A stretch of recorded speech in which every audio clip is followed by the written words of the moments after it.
A good day and a warm welcome to all of you.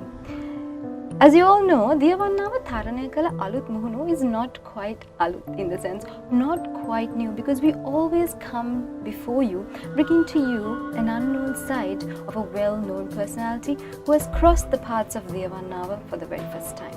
And isn't it a wonderful thing to get to know more intimately about those who represent us in Parliament, going beyond the chambers and beyond politics. Now, the person we have with us today is also a new face. Representing the Sri Lanka Podujana Peramuna, he was elected to Parliament with the highest number of preferential votes from the Gampaha district, and he is none other than our Honourable State Minister of Urban Development, Coast Conservation, Waste Disposal and Community Cleanliness, Dr. Nalaka Godahewa. Ayubowan. Ayubowan. Warm welcome to you, sir. Thank you. Now, I managed to locate this childhood photograph of yours. Now, it is not always that we come across childhood photographs and get to hear and know about the childhood and the school days of members of Parliament. So, now, with that, shall we take a walk down the memory lane?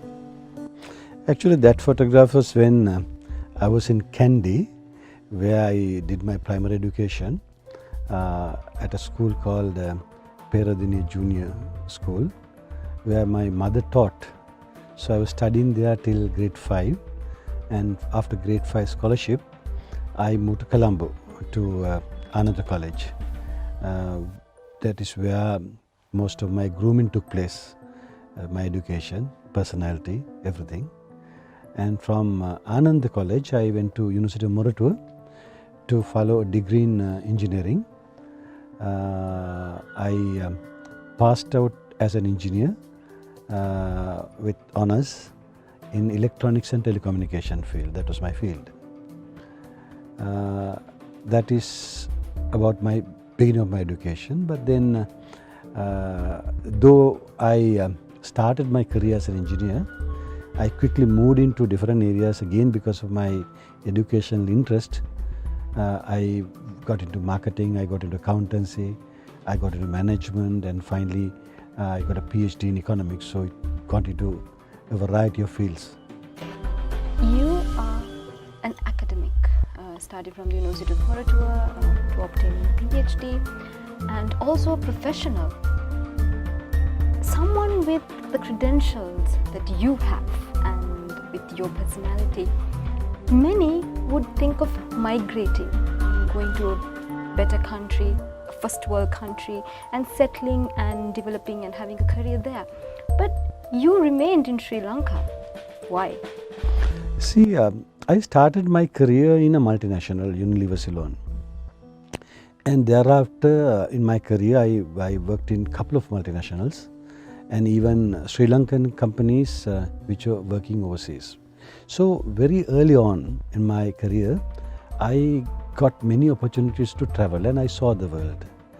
And that what I saw didn't impress me.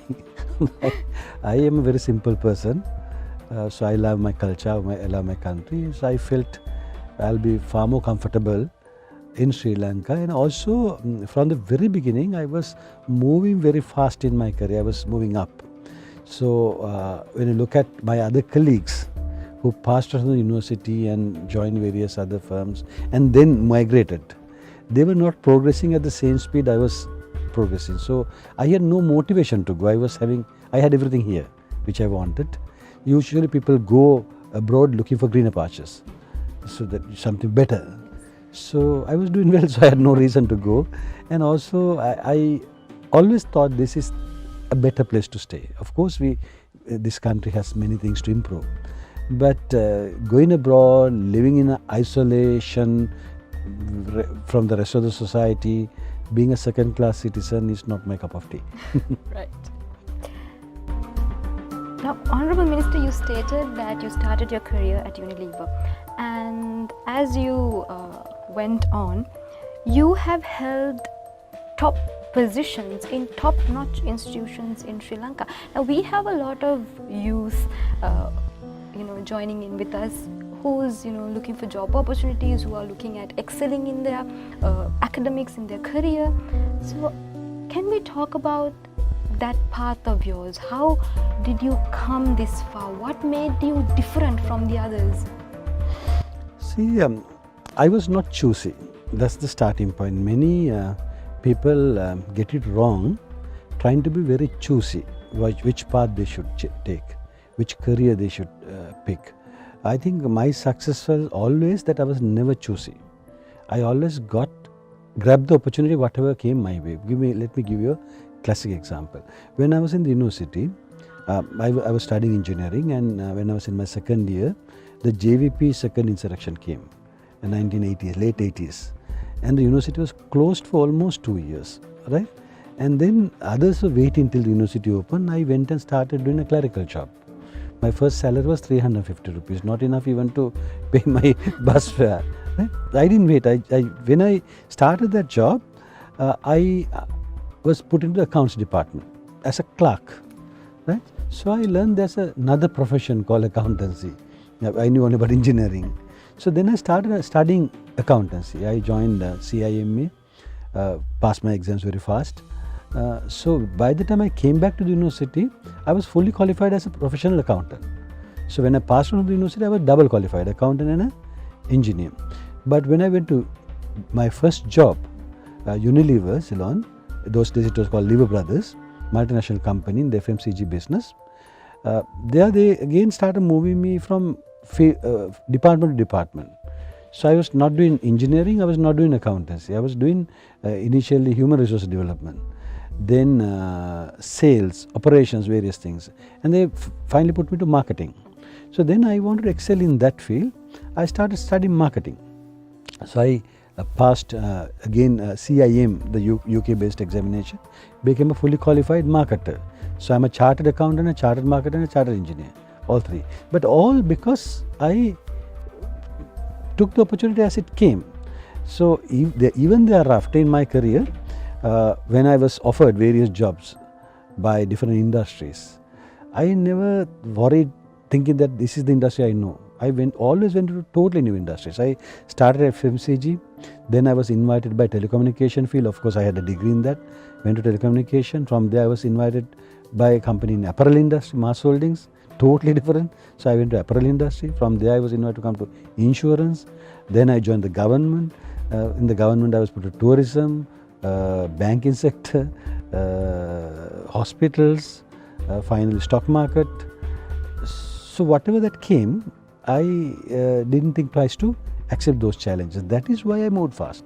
Many people get stuck because you are worried about challenges. Then the path is limited. I think this would be very inspiring to many young people joining in with us who are starting and thriving to kickstart their lives. Now, Honourable Minister, being the professional you are, being the academic you are, what made you enter into politics? Circumstances.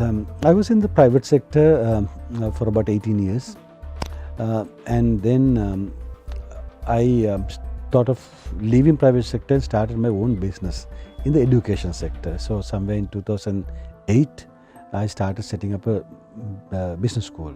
Whilst I was doing that, I was suddenly contacted and called upon by former President, His Excellency Mahinda Rajapaksa, who was facing a situation. He had just taken over Sri Lanka Insurance Corporation, and they wanted a competent authority to manage until a board is appointed.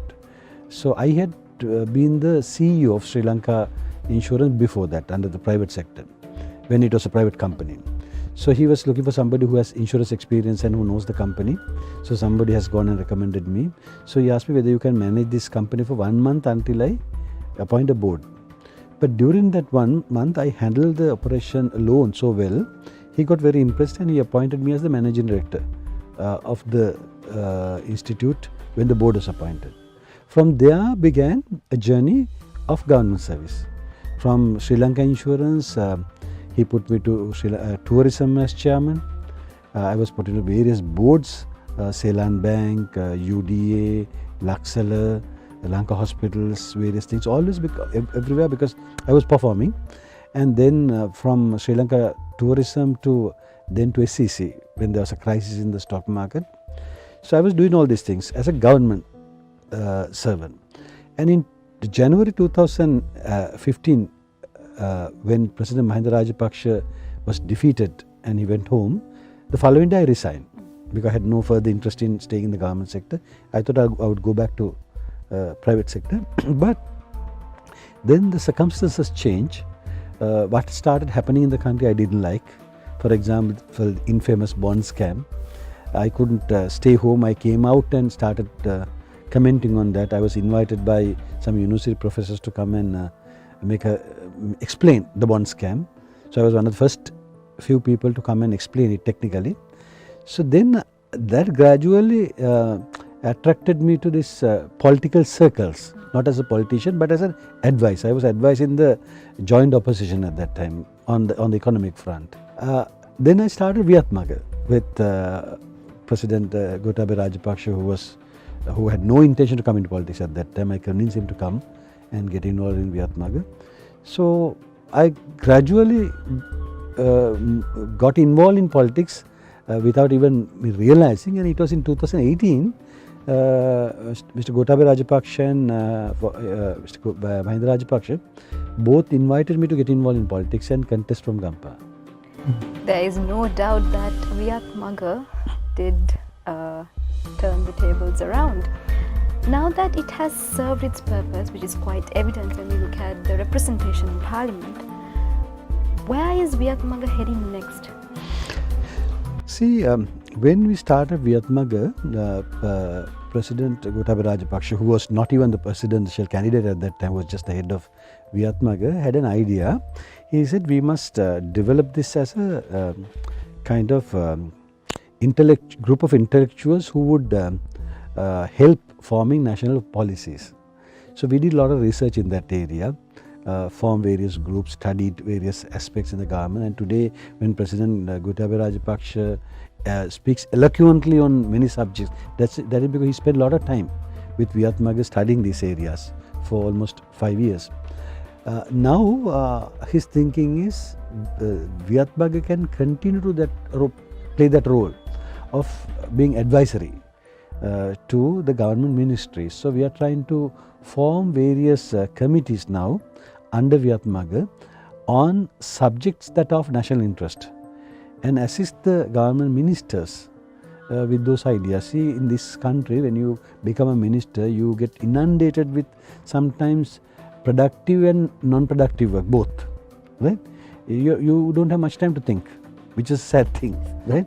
So it is good to have a group of volunteers who are advising you, who are giving you good opinions of the direction that your ministry is moving. So I am going to use that facility in my ministry. I hope other ministers would do the same.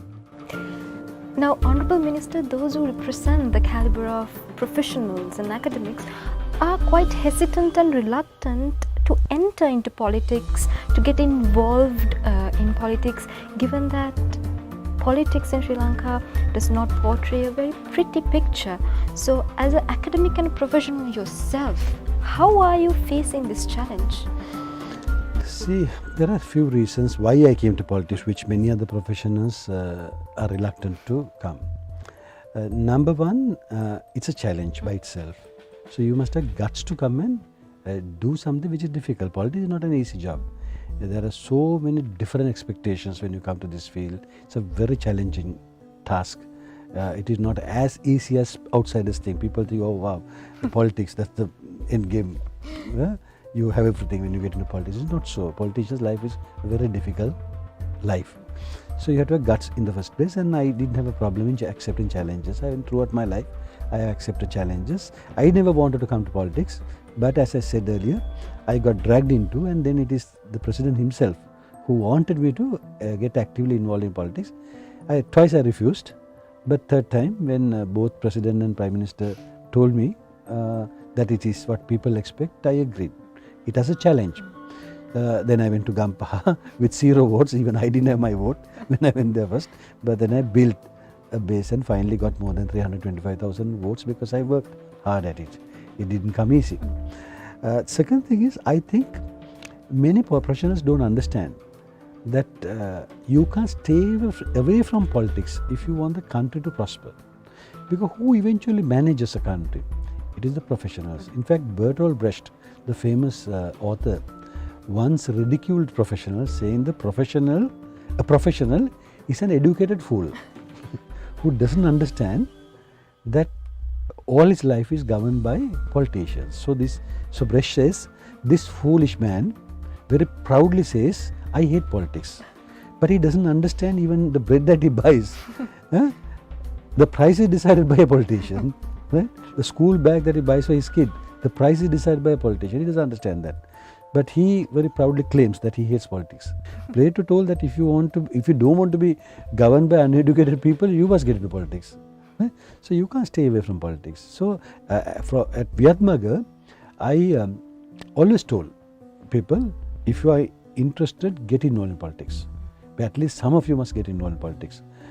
So I set an example and proved that you can be a successful politician. Of course, success as a politician will be decided later, but at least contesting part, I proved that it can be done. I managed to beat very experienced politicians in Gampa. So if I can do that, others also can do. But I did that with a strategy by working very hard. So if my advice is anybody who think that you should come to politics, a professional, you must work hard. You must have a strategy. It's not easy. Right? Nobody is going to vote you just because you are a politician. That won't happen. Once you get into the battle, you have to fight the battle. Honorable Minister, now you have traveled the world and you're a very learned man. So how do you see Sri Lankan politics when comparing with politics around the world? What's your opinion on this regard? See, many things have gone wrong over the years in Sri Lankan politics. Sri Lankan politics, since independence, very early became a kind of politics where you would sacrifice anything to come to power. So sometimes people's sentiments are misused by various political parties to come to power and remain in power, and that got the upper hand, not the interest of the people. So after 70 years, when we reflect, that is why we haven't achieved much. And also this the governing party keeps changing. It's not a good thing. If you look at Asian countries which are currently the so-called developed, Singapore, Malaysia, Vietnam, Korea, all those countries, you have had leadership that continued for a long period, at least good 20-30 years in some countries. So that is what Sri Lanka never had. Of course, Sri Lanka had two parties having about 20-year-long runs, but even they were facing the terrorism problem. So it was not an easy run. Now I think we must try to see how we can bring stability to this management process. We must change our electoral system. You can form stable governments and consistent policies for at least good 10 years, 15 years, and bring good people to the parliament, to the cabinet, who don't expect much from their position, but have something to give back to the society. And those are the kind of leaders we have seen in other countries which are developed in this region. Now, you are the Honorable State Minister of Urban Development, Coast Conservation, Waste Disposal and Community Cleanliness. So what sort of a vision do you have during the coming 5 years? See, President's vision,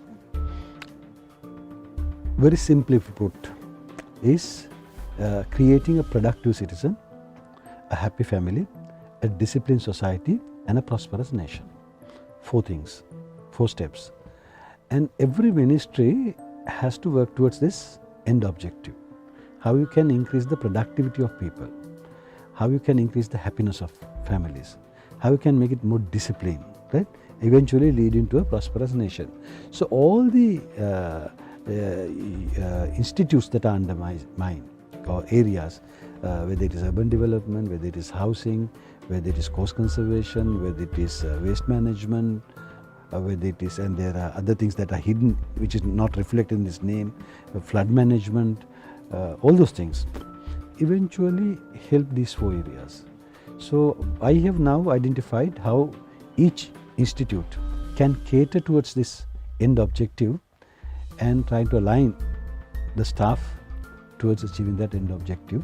Of course, they are doing a lot of good work, but I need a little bit time, few more months, to get them totally aligned to a strategy, because whatever we deliver must be for an end purpose. For example, take housing for example. Now, there's no point just building houses. You need to know the demand in various categories. How many houses are required in the low income, middle income, upper middle income, and how the district distribution, all these things must be understood. Then you must have a strategy how you are going to achieve that, how much government is going to do, how much private sector should do, how you can use these things to develop the industries like the construction industry. So a lot of vision has to come in. So I'm trying to bring that vision into the table. Honourable Minister, how important in your opinion do you think it is that for a parliamentarian to be approachable? I think who selects a parliamentary? Except for the national list MPs, all others are selected by people. So you must be approachable by people. I mean, that's a must. But then there's another thing that unfortunately people don't understand, but people must understand. A parliamentarian, particularly if you are a minister, you must be given time to do your national part, right? For example, now I sometimes see, even in my own Facebook, when there's a comment about something that we do in Colombo, there are comments saying, you were elected from Gampaha, so why are you serving Colombo? So people don't understand that you have a national responsibility. So we need to balance our time. We have 7 days a week. Now, for example, I have allocated 3 days to the district, 4 days to the ministry. So people must understand that somebody has to balance this and balance your national duty as well as your duty for your voters. But overall, everything is for the people. So you must listen to people, you must be approachable to people, you must have a mechanism that even if they don't meet one-to-one, that they can give you their feedback. So now, Honourable Minister, if anyone wants to contact you or share their ideas with you, is there any mechanism from your end so that they can approach you and contact you and communicate with you? Yeah. The best thing is through the ministry, because every Monday, as you know, it's a public day. Anybody can come, anybody can walk in, anybody can call and find out. I have set up a system where all my secretaries and myself are available on that day in a very systematic manner. When somebody comes, we take down his request, attend to that in a systematic manner, follow up, and all those things happen. And for the district, Gampaha district, I'm normally spending my time during the weekend there. Of course, you can't do that these days because of corona issue. Otherwise, Saturday, Sunday, we are always there. And I have a voluntary organization called Tharanayakala, which has about almost 1,000 active members. They are all over in every electorate, 13 electorates in Gampaha district. Now we are trying to formalize that organization and make it a organization where you will have a branch in every Grama Seva division. So there are 1,173 Grama Seva divisions, and I will have my Tharanayakala voluntary organization branches in all those. Within the next 2-3 months time, we will complete that also. So through that also people can approach us. Yeah. So those are the 2 easiest ways to contact us. So it was Honourable State Minister of Urban Development, Coast Conservation, Waste Disposal and Community Cleanliness, Dr. Nalaka Godahewa, who joined with us today. We thank you, Honourable Minister, for your time and your wonderful insights. I'm sure there will be much to take from the discussion we had today. So thank you once again, and with hopes of meeting you on another day with another episode, we bid you goodbye. Aibon.